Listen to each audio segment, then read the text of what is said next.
ಬಸವನವರ ಶ್ರೇಷ್ಠತೆಯನ್ನು ನಾವು ಇನ್ನೂ ಹೆಚ್ಚು ಹೇಳಬೇಕು. ಆದರೆ ಬೇರೆಯವರ ಆಚರಣೆಗಳು, ಬೇರೆಯವರ ನಂಬಿಕೆಗಳಿಗೆ ನಾವು ಯಾರೂ ಕೂಡ ನೋವನ್ನು ಮಾಡಬಾರದು ಅಂತೇಳಿ ಈ ಮೂಲಕ ನಾವು ಕೇಳ್ಕೊಳ್ತೀವಿ. ನಾನು ಅದರ ಬಗ್ಗೆ ಮಾತಾಡಲಿಕ್ಕೆ ಇದು ವೇದಿಕೆ ಅಲ್ವಾ. ನಾವು ಅಂಥವುಗಳನ್ನ ಮತ್ತೊಬ್ಬರ ಬಗ್ಗೆ ಇದ್ರೂ ಹಳಿಯಲು ಬೇಡ. ಈ ಜ್ಞಾನಗಾಶ್ರಮದಲ್ಲಿ ಅಪ್ಪುಗಳೇನು ಹೇಳ್ಕೊಟ್ರೆ ಇದ್ರೂ ಹಳಿಯಲು ಬೇಡ ಅಂತ ಹೇಳಿದೆ. ಸರಿ, ಅವುಗಳು ಪಥಗಳಾಗಿ ಆಮೇಲೆ ಅವುಗಳು ಒಂದು ದೊಡ್ಡ ಸಂಸ್ಥೆಗಳಾಗಿ ಕೆಲವರು ಅವುಗಳನ್ನ ಧರ್ಮ ಅಂತ ಕರೆದ್ರು. ಬಸವಣ್ಣ ಹೇಳ್ತಾರೆ ದಯವೇ ಧರ್ಮದ ಮೂಲವಯ್ಯ ಅಂತ. ಅದನ್ನು ನಾವೆಲ್ಲರೂ ಅದನ್ನು ಆಚರಣೆ ಮಾಡಲಿಕ್ಕೆ ಶುರು ಮಾಡಿದ್ವಿ. ಕರ್ನಾಟಕದಲ್ಲಿ 12ನೇ ಶತಮಾನದಲ್ಲಿ ಬಸವಣ್ಣವರು ಒಂದು ಹೊಸ ಜಗತ್ತಿಗೊಂದು ಹೊಸದನ್ನು ಕೊಟ್ಟರು. ಅದು ವಿಜಯಪುರದ ಜಿಲ್ಲೆಯಲ್ಲಿ, ಅಖಂಡ ವಿಜಯಪುರ ಜಿಲ್ಲೆಯಲ್ಲಿ ಅಂಥ ಬಸವಣ್ಣನವರು ವಿಶ್ವಗುರು ಅಂತ ಕರಿತೀವಿ ನಾವು. ಅವರನ್ನು ನಾವು ಒಂದು ವ್ಯವಸ್ಥೆಗೆ ಸೀಮಿತ ಮಾಡೋದು ಬೇಡ. ಅವ್ರ ವಿಚಾರಗಳನ್ನು ಬಸವಣ್ಣ ಒಪ್ಪದವ್ರು ಯಾರೂ ಇಲ್ಲ, ಎಲ್ಲರೂ ಬಸವಣ್ಣ ಅಪ್ಪಗೊಂಡ್ರು. ಯಾಕಂದ್ರೆ 12ನೇ ಶತಮಾನದಲ್ಲಿ ಬಸವಣ್ಣ ಎಲ್ಲರನ್ನ ಅಪ್ಪಗೊಂಡ. ಅದಕ್ಕೆ ಇವತ್ತು ಇಡೀ ಜಗತ್ತು ಬಸವಣ್ಣ ಒಪ್ಪಗೊಂಡದ. ಅಂಥ ಬಸವಣ್ಣನವರನ್ನು ನಾವು ವಿಶ್ವಗುರು ಅಂತ ಕರಿತೀವಿ. ಅದಕ್ಕೆ ಇವತ್ತು ಲಂಡನ್ನ ಥೇಮ್ಸ್ ನದಿಯ ತಟದಲ್ಲಿ ಜಗತ್ತಿನ ಅತ್ಯಂತ ಪುರಾತನವಾಗಿರುವಂಥ ಏನು ಥೇಮ್ಸ್ ರಿವರ್ ಇದೆ, ಆ ನದಿಯ ತಟದಲ್ಲಿ ಬಸವಣ್ಣ ಕುಳಿತಿದ್ದಾನೆ. ಇವತ್ತು ಜಗತ್ತಿನ ಎಲ್ಲ ಭಾಗಗಳಲ್ಲಿ ಬಸವಣ್ಣ ಇವ ನಮ್ಮವ ಅಂತಂದ್ರೆ ಇವತ್ತು ಭಾರತ ಮಂಟಪ ಅಂತೇಳಿ ದೆಹಲಿಯಲ್ಲಿ ನರೇಂದ್ರ ಮೋದಿಜಿಯವರು ಮಾಡಿದ್ರು. ಅದಕ್ಕೆ ಮೂಲ ಪ್ರೇರಣೆ ಬಸವಾದಿ ಶರಣದ ಅನುಭವ ಮಂಟಪ. ಹಾಗಾಗಿ ನಾವೆಲ್ಲ ಬಸವಣ್ಣ ಹೇಳಿದ್ದು ಇವ ನಮ್ಮವ ಅಂದಿತ್ತು. ಇವ ನಾರವ ಅನ್ಲಿಕ್ಕೆ ಹೋಗ್ಬೇಡ್ರಿ. ನಾವೆಲ್ಲ ಒಂದಾಗಿ ಹೋಗೋಣ. ನಾವೆಲ್ಲ ಹಿಂದೂಗಳು. ನಿಮ್ಮ ಆಚರಣೆಗಳು, ನಿಮ್ಮ ವಿಚಾರಗಳಿದ್ದರೆ ಅವೆಲ್ಲ ನಿಮ್ಮ ವ್ಯವಸ್ಥೆಯಲ್ಲಿರಲಿ.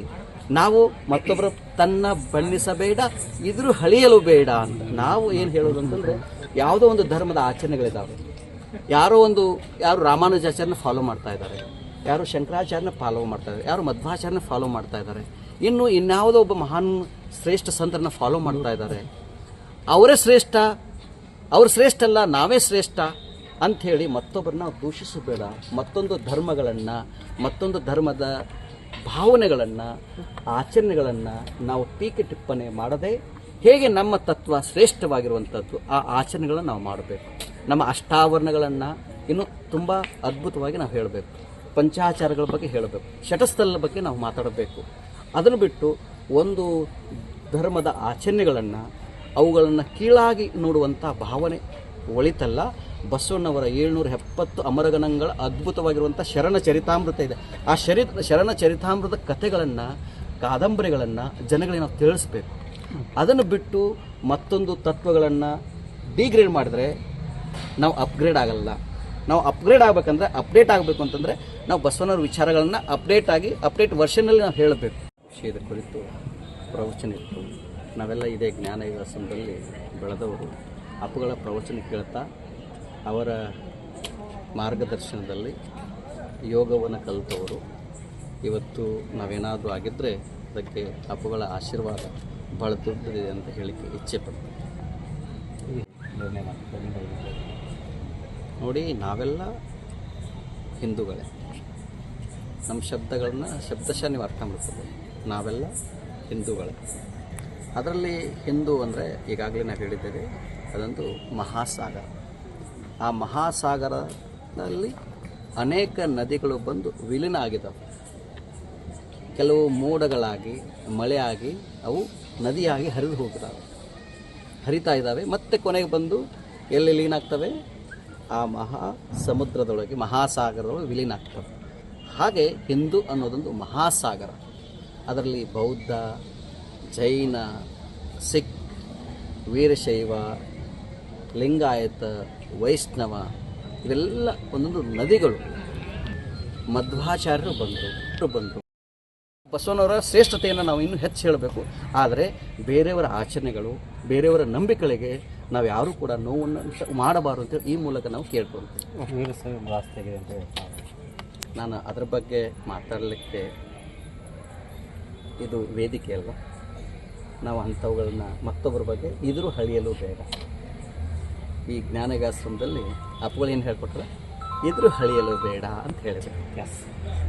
ಸರಿ, ಅವುಗಳು ಪಥಗಳಾಗಿ ಆಮೇಲೆ ಅವುಗಳು ಒಂದು ದೊಡ್ಡ ಸಂಸ್ಥೆಗಳಾಗಿ ಕೆಲವರು ಅವುಗಳನ್ನ ಧರ್ಮ ಅಂತ ಕರೆದ್ರು. ಬಸವಣ್ಣ ಹೇಳ್ತಾರೆ ದಯವೇ ಧರ್ಮದ ಮೂಲವಯ್ಯ ಅಂತ. ಅದನ್ನು ನಾವೆಲ್ಲರೂ ಅದನ್ನು ಆಚರಣೆ ಮಾಡ್ಲಿಕ್ಕೆ ಶುರು ಮಾಡಿದ್ವಿ.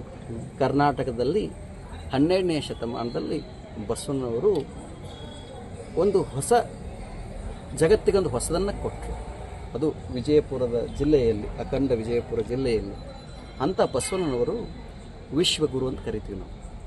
ಅವರನ್ನು ನಾವು ಒಂದು ವ್ಯವಸ್ಥೆಗೆ ಸೀಮಿತ ಮಾಡೋದು ಬೇಡ. ಅವ್ರ ವಿಚಾರಗಳನ್ನು ಬಸವಣ್ಣ ಒಪ್ಪದವ್ರು ಯಾರೂ ಇಲ್ಲ, ಎಲ್ಲರೂ ಬಸವಣ್ಣ ಅಪ್ಪಗೊಂಡ್ರು. ಯಾಕಂದ್ರೆ 12ನೇ ಶತಮಾನದಲ್ಲಿ ಬಸವಣ್ಣ ಎಲ್ಲರನ್ನ ಅಪ್ಪಗೊಂಡ. ಅದಕ್ಕೆ ಇವತ್ತು ಇಡೀ ಜಗತ್ತು ಬಸವಣ್ಣ ಒಪ್ಪಗೊಂಡದ. ಅಂಥ ಬಸವಣ್ಣನವರನ್ನು ನಾವು ವಿಶ್ವಗುರು ಅಂತ ಕರಿತೀವಿ. ಅದಕ್ಕೆ ಇವತ್ತು ಲಂಡನ್ನ ಥೇಮ್ಸ್ ನದಿಯ ತಟದಲ್ಲಿ ಜಗತ್ತಿನ ಅತ್ಯಂತ ಪುರಾತನವಾಗಿರುವಂಥ ಏನು ಥೇಮ್ಸ್ ರಿವರ್ ಇದೆ, ಆ ನದಿಯ ತಟದಲ್ಲಿ ಬಸವಣ್ಣ ಕುಳಿತಿದ್ದಾನೆ. ಇವತ್ತು ಜಗತ್ತಿನ ಎಲ್ಲ ಭಾಗಗಳಲ್ಲಿ ಬಸವಣ್ಣ ಇವ ನಮ್ಮವ ಅಂತಂದ್ರೆ ಇವತ್ತು ಭಾರತ ಮಂಟಪ ಅಂತೇಳಿ ದೆಹಲಿಯಲ್ಲಿ ನರೇಂದ್ರ ಮೋದಿಜಿಯವರು ಮಾಡಿದ್ರು. ಅದಕ್ಕೆ ಮೂಲ ಪ್ರೇರಣೆ ಬಸವಾದಿ ಶರಣರ ಅನುಭವ ಮಂಟಪ. ಹಾಗಾಗಿ ನಾವೆಲ್ಲ ಬಸವಣ್ಣ ಹೇಳಿದ್ದು ಇವ ನಮ್ಮವ ಅಂದಿದ್ದು. ಇವ ನಾರವ ಅನ್ಲಿಕ್ಕೆ ಹೋಗ್ಬೇಡ್ರಿ. ನಾವೆಲ್ಲ ಒಂದಾಗಿ ಹೋಗೋಣ. ನಾವೆಲ್ಲ ಹಿಂದೂಗಳು.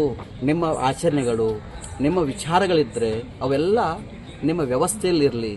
ನಾವು ಮತ್ತೊಬ್ಬರ ತನ್ನ ಬಣ್ಣಿಸಬೇಡ, ಇದ್ರೂ ಹಳಿಯಲು ಬೇಡ ಅಂತ ನಾವು ಏನು ಹೇಳೋದು ಅಂತಂದರೆ, ಯಾವುದೋ ಒಂದು ಧರ್ಮದ ಆಚರಣೆಗಳಿದ್ದಾವೆ.